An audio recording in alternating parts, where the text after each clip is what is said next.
Pemirsa, dalam beberapa hari terakhir ini nama Miftah Maulana Habibur Rahman mencuat. Pendakwa sekaligus mantan utusan khusus presiden itu menjadi bulan-bulanan masyarakat. Perkataan dan sikapnya dinilai tidak pantas saat merespons penjual es teh di sebuah acara akbar keagamaan di Magelang. Masyarakat pun geram dan marah hingga memunculkan sejumlah petisi yang mendorong agar Miftah dicopot dari jabatan utusan khusus presiden. Dan hari ini Miftah menyatakan mundur, mulutmu harimaumu. Peribahasa itu sangat tepat menggambarkan situasi yang terjadi saat ini di mana salah diksi berujung pada pengunduran diri. Untuk membahas topik malam ini kami mengundang sejumlah narasumber yang sudah bergabung melalui sambungan Zoom. Ada Wakil Ketua Umum MUI Kiai Haji Marsudi Syuhud dan kemudian nanti akan bergabung selanjutnya pakar komunikasi politik Gun-Gun Herianto. Saya langsung ke Mas Gun-Gun. Dalam 2 hari Mas Gun-Gun sudah ada lebih dari 3 juta engagement terkait Miftah. Bahkan ada hashtag copot Miftah. Dan akhirnya hari ini terjadi yang bersangkutan mundur. Saya ingin tahu pendapat Anda dulu dari sejak awal video ini beredar sampai mendapat perhatian dari Perdana Menteri Malaysia Anwar Ibrahim yang cukup keras begitu memberikan komentarnya. Saya ingin dengar pendapat Anda dulu Mas Gun-Gun. Ya, menurut saya ini pelajaran penting soal CPM ya. Dalam komunikasi itu ada namanya Communication of Privacy Management. Ini standar sebenarnya, yaitu soal pengelolaan privasi komunikasi. Kenapa? Karena komunikasi bukan ruang hampa, dia selalu punya konteks. Namanya konteks representasi diri. Contoh misalnya, sebagai utusan khusus, tentu berbeda posisinya dengan hanya semata-mata sebagai pendakwa. Jadi dalam dirinya kemudian tidak hanya membawa pribadi tetapi juga pewajahan pemerintah. Oleh karena itu maka CPM tentu harus jauh lebih kuat. Kenapa? Karena seorang saudara Miftah itu tidak hanya membawa representasi dirinya tetapi juga representasi institusi yang diwakilinya. Sekalipun dia berceramah, pengetahuan yang dimiliki dirinya, tetapi ada atribusi sosial yang menambah bobot kehadirannya di ruang publik. Makanya kemudian harus mengingat yang disebut dengan salah satu prinsip dalam komunikasi namanya irreversible. Sesuatu yang sudah diucapkan itu tidak bisa ditarik ulang, sekalipun mungkin dengan meminta maaf, tetapi ada namanya memori kolektif untuk mengingat apa yang sudah disampaikan oleh orang pada saat itu kemudian terresonansikan atau digaungkan oleh beragam media termasuk media sosial. Oke. Tapi bukankah ini seperti tradisi lama-lama Mas Gun-Gun ya? Pejabat publik salah ngomong kemudian berujung minta maaf dan untuk kasus Miftah Maulana ini sendiri jubir kantor komunikasi kepresidenan juga tadinya mau merespons video itu, membuat counter argumen selaku tugasnya sebagai jubir presiden, tapi kemudian justru membuat atau mengucapkan diksi yang salah dan kemudian minta maaf. Kalau ini sebagai sebuah tradisi, saya di awal tadi sudah bahas panjang lebar begitu, mengenai apa yang diucapkan oleh pejabat publik dan juga dai-dai begitu. Kalau ini sebuah tradisi, apa langkah yang harus dilakukan untuk membuat mitigasi agar nggak salah ngomong, atau sebenarnya penunjukannya dari awal memang salah? Iya, penunjukan tentu wilayahnya adalah wilayah otoritatif ya, dan kalau bicara presiden tentu hak prerogatif. Paling kalau ditanya tadi soal mitigasi, yang perlu dilakukan dan sangat menjadi hal yang memiliki urgensi tinggi adalah FCR. Jadi FCR itu namanya Finding, Conclusion, Recommendation. Jadi ketika misalnya mau menanggapi sesuatu seperti misalnya jubir dari CPO atau dari apa itu ya Bu, yang kemudian menggunakan diksi rakyat jelata begitu ya, itu kan menambah masalah menjadi jauh lebih blunder begitu ya. Nah makanya kemudian saya ingin mengatakan begini dari perspektif komunikasi politik ya. Komunikasi itu kan perlu membangun 4 hal. Pertama namanya mutual understanding, pemahaman bersama. Yang kedua itu goodwill, yang ketiga respect, kemudian yang keempat namanya damage control atau mengontrol potensi-potensi kerusakan. Nah inilah bagian penting dari tujuan komunikasi publik sekaligus komunikasi politik. Nah, kalau keempat hal itu tidak kemudian muncul, berarti kita anggap adanya kegagalan dalam proses berkomunikasi. Contoh misalnya, mau merespon satu hal, tetapi justru menambah masalah dalam lain hal, Ya. itu berarti di match controlnya menjadi problem. Begitu Mbak Nastiti. Oke. Nah, Anda mau mengatakan sekarang- bahwa kantor komunikasi kepresidenan saat ini kecolongan dengan begitu banyak blunder yang akhirnya diucapkan, dan nggak cuma 2 orang yang sedang kita bahas saat ini, Mas Gun-Gun. Ada beberapa menteri yang mengatakan sesuatu yang kemudian berujung blunder gitu. Ya memang ini bicara soal narasi pemerintah ya. Kita ingat bahwa mengelola komunikasi itu tidak mudah. Kenapa? Karena ini kan bicara banyak kepala. Makanya ketika berada dalam satu organisasi besar namanya birokrasi, terlebih misalnya di level tinggi seperti kabinet, maka diperlukan yang disebut dengan orkestrasi narasi melalui penyiapan tadi. Penyiapan protokol komunikasi, dan ini standar sekali. Ada sekian indikator dalam protokol komunikasi presiden misalnya, atau protokol komunikasi pemerintah. Ya. Dan ada 3 faktor ya yang penting di situ. Pertama namanya narasi. Kemudian yang kedua CPM atau Communication of Privacy Management. Ini penting sekali. Kemudian yang ketiga bagaimana simbolik convergennya, bagaimana penyatuan simboliknya melalui apa? Kata, simbol, gestur, ya, dan lain sebagainya. Dan itu menurut saya menjadi hal yang sangat urgent sekali. Makanya gini, Mbak Nastiti, sebagai orang sosial pasti tahu ya, bahwa dinamika yang berkembang itu sangat cepat, terlebih di media sosial. Makanya. Mas Gun-Gun, audionya tidak terdengar. Ya, tadi Kenapa? sempat hilang. Gimana sekarang? Ya, silakan. Mas. Jadi kita harus berdisiplin siapa koki dan siapa penyaji. Artinya siapa yang kemudian memerankan information role sebagai penyampai dan siapa yang kemudian penyuplai informasi. Nah, kalau kemudian kalau semua orang ingin tampil memberi pernyataan, maka akan terjadi yang disebut dengan paradoks komunikasi. Nah, itu yang terjadi. Dan juga harus tahu namanya fungsi representasi diri. Kalau misalnya berposisi sekarang dalam konteks pemerintahan, sebut aja entah itu juru bicara, entah itu utusan khusus, entah itu staf khusus. Yang paling penting adalah tentu menjaga pernyataan itu tidak backfire pada pemerintahan yang sedang membangun trust. Ini kan belum lama pemerintahan ini berjalan. Sehingga yang dibutuhkan adalah social capital yang namanya trust. Kalau kemudian trust tidak terbangun, ya repot untuk mendapatkan dukungan publik.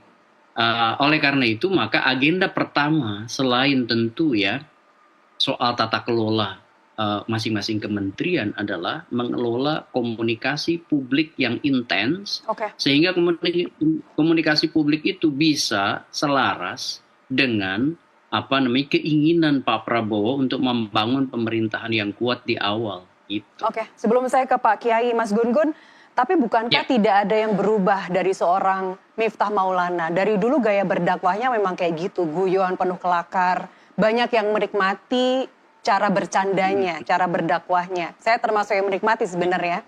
Dan non-muslim pun, mereka non-muslim pun juga mengaku bahwa ikut menikmati ketika Miftah Maulana ini berdakwah. Artinya kalau tadi Anda mengatakan bahwa ini betul hak prerogatif Presiden untuk menunjuk siapa saja utusan dan pembantu-pembantunya, tapi apakah kemudian representasi diri seseorang itu harus berubah? Gesturnya, gayanya harus berubah seketika dia menjadi pejabat publik? Ya, begini. Setiap orang pasti punya gaya. Ya, dalam komunikasi politik itu ada beberapa gaya yang biasanya dimiliki. Contoh misalnya Pak Kiai, ya Kiai Marsudi itu punya gaya. Saya punya gaya namanya misalnya ya, ada orang equalitarian, ada orang structuring style, ada orang misalnya controlling style, ada dynamic style. Contoh seperti Pak Ahok itu dynamic, Pak Jokowi itu equalitarian. Kemudian controlling style misalnya seperti Pak Harto. Jadi itu gaya yang dimiliki oleh tiap orang, tetapi gaya itu harus beradaptasi dengan konteks waktu dan konteks momentum ya yang kemudian di mana pesan itu bisa relevan. Contoh ya, saya ingin mengatakan Saudara Miftah itu akan sangat bagus ketika misalnya dia seorang dynamic style, menyampaikan pesan dengan kelakar, dan itu sebuah gaya yang dimiliki oleh dirinya. Tetapi setelah dia dikukuhkan sebagai utusan khusus presiden, gaya yang tadi itu harus juga dimitigasi untuk tidak masuk ke wilayah-wilayah yang riskan, seperti misalnya pernyataan seksis atau pernyataan yang sifatnya bisa dianggap merendahkan profesi atau merendahkan kesetaraan dan lain-lain. Memang canda itu hal yang biasa, lumrah, tetapi kemudian harus dikontrol sekarang. Kenapa? Karena dia bukan semata-mata posisi sebagai pendakwa, tetapi posisinya sebagai utusan khusus presiden. Baik, saya ingin ke Mas Gun-Gun. Anda sepakat dengan program ini, Mas Gun-Gun? Kalau kritik yang beredar luas, nanti kesannya akan akan Muhammadiyah banget kalau melakukan program standarisasi ini. Dan satu lagi, sifatnya hanyalah sukarela, tidak mengikat. Iya, yang disampaikan oleh Pak Kiai Marsudi itu udah baik ya menurut saya. Ini program yang memitigasi sebenarnya kan kompetensi, profesionalitas, sekaligus juga memitigasi banyak hal, terutama begini, dalam social learning theory itu kan dai, figur, ulama, tokoh ya, opinion maker, opinion leader itu bisa di copycat perilakunya. Ya, patron ya. Ucapannya itu bisa diserap, dianggap sebagai kadang menjadi kebenaran begitu. Oleh karena itu butuh kehati-hatian kompetensi, kehati-hatian profesionalitas, terutama di bidang keilmuan yang disampaikannya.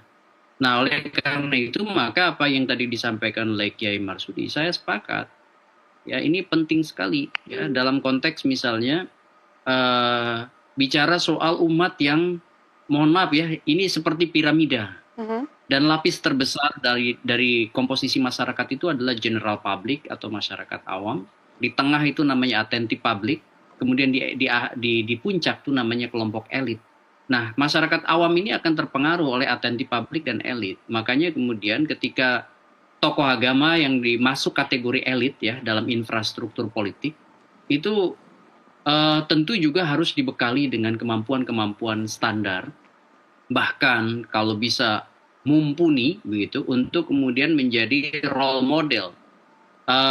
Ada 3 perilaku meniru kan, ada same behavior, ada copying, ada match dependent behavior namanya dalam konteks social learning tadi. Ya. Jadi ada orang yang meniru karena dirinya masing-masing independen tetapi kebetulan memiliki hobi yang sama, akan muncul tuh peniruan perilaku. Atau dia mengcopy perilaku, copying. Perilaku copying ini biasanya dilihat dari siapa yang kemudian memengaruhinya, memaparnya. Dan dalam konteks umat tentu para kiai, para tokoh, para pendakwa itu seringkali kemudian memiliki banyak pengikut ya, dan itu bisa mengcopycat perilaku dari mereka yang kemudian awam. Ada juga yang meniru itu karena match dependent behavior. Jadi perilakunya itu karena tahu ada insentif di situ untuk meniru gitu. Dan dia meniru karena jelas dia mendapatkan sesuatu, entah itu prestis, entah itu bentuknya materi. Begitu. Oke, baik. Artinya setelah mundur dari jabatan publik pun itu sebenarnya tidak cukup, ada gaya khas yang harus diubah oleh seorang pendakwah. Kalau kita bicara teori modeling tadi. Tapi Mas Gun-Gun, kalau yang bersangkutan juga tidak mengubah gaya khas tersebut dan juga diikuti oleh pendakwah lainnya, siapa yang bisa nyemprit kalau lagi-lagi seorang dai merendahkan orang lain? Masa viral dulu baru ada pernyataan sikap? Ya, jadi begini, harus dibedakan antara gaya khas itu dengan pesan yang disampaikan. Gaya khas itu pasti semua orang punya, ya. Seperti Gus Miftah atau Pak Miftah itu punya gaya khas. Seperti halnya juga misalnya Mbak Nastiti punya gaya khas. Tetapi gaya khas itu kan belum tentu pesannya melukai orang kan. Gitu. Makanya kemudian yang perlu dikontrol itu adalah CPM-nya tadi, Communication of Privacy Management-nya. Jadi harus dikontrol pesan ini kira-kira bisa diterima atau tidak di masyarakat ya. Kalau merendahkan profesi orang tuh kira-kira orang yang berprofesi sama merasa terlukai atau tidak. Kalau orang disebut misalnya tidak cantik, kemudian atau kalau misalnya cantik akan menjadi titit gitu ya. Ya. Itu kita quote dari siapa namanya Gus Miftah. Ini kan menurut saya agak kurang patut ya. Ketika misalnya profesi yang tidak seharusnya kemudian didengar, terutama dengan strata orang yang berbeda-beda di kelompok tertentu yang hadir di situ kan bukan hanya orang dewasa tapi juga orang kecil. Bukan kurang lagi Mas Gun-Gun sangat tidak terpuji karena merendahkan perempuan. Saya ke makanya. Iya, silakan. Ya, makanya kemudian kita perlu tidak usah orang itu memang keluar dari gaya uniknya atau gaya khasnya, tetapi dia mengkontrol pesan dan gestur yang ingin disampaikannya gitu kira. Dan Mas Gun-Gun, kalau sekarang Miftah Maulana sudah mundur, menurut Anda siapa utusan khusus bidang kerukunan beragama dan pembinaan sarana keagamaan? Utusan khusus Presiden, sosok Anda mungkin sudah melihat ada sosok yang pantas untuk menggantikan, atau menurut Anda seseorang yang menyuguhkan seperti Kiai Marsudi ini yang menempati posisi-posisi seperti itu? Saya akan bicara kriteria, bukan bicara nama ya. Jadi memang posisi ini penting di tengah multikulturalnya Indonesia, di tengah keragaman agama di Indonesia. Jadi utusan khusus ini boleh tetap dipertahankan oleh Presiden. Dan harus diisi oleh orang-orang yang pertama menurut saya punya kualifikasi keilmuan memahami moderasi beragama di Indonesia. Kemudian yang kedua juga memiliki kemampuan komunikasi lintas jaringan, termasuk juga lintas agama. Kemudian terlebih bagus juga kalau punya pengalaman di organisasi keagamaan besar yang berpengaruh di Indonesia. Sehingga itu akan memudahkan sekali proses membangun jejaring komunikasi, baik itu komunikasi publik ya maupun komunikasi organisasi lintas strata. Kemudian yang keempat tentu ya proses representasi dirinya itu tidak kemudian kontroversial atau sebut aja memiliki gaya yang potensi tidak bisa dikontrol proses komunikasinya. Ya orang-orang seperti Kiai Marsudi ini kan menurut saya pas begitu ya. Atau mungkin juga sosok-sosok lain yang gini. Jadi ketika bicara soal kerukunan kan harusnya dia bisa membuat rukun. Bukan melahirkan sejumlah paradoks gitu. Kalau rukun berarti kan harus membangun yang disebut dengan mutual understanding, pemahaman bersama. Bukan justru divergent, bukan justru kemudian orang itu centang perenang begitu. Karena dari video yang viral ini saja di medsos, di X misalnya ada dikotomi antara yang menentang dan juga tetap ada yang membela. Mas Gun-Gun Herianto, pakar komunikasi politik, dan Kiai Haji Marsudi Syuhud, terima kasih telah berbagi insight di NTV Prime Dialog malam ini. Sehat-sehat selalu. Wassalamualaikum warahmatullahi wabarakatuh.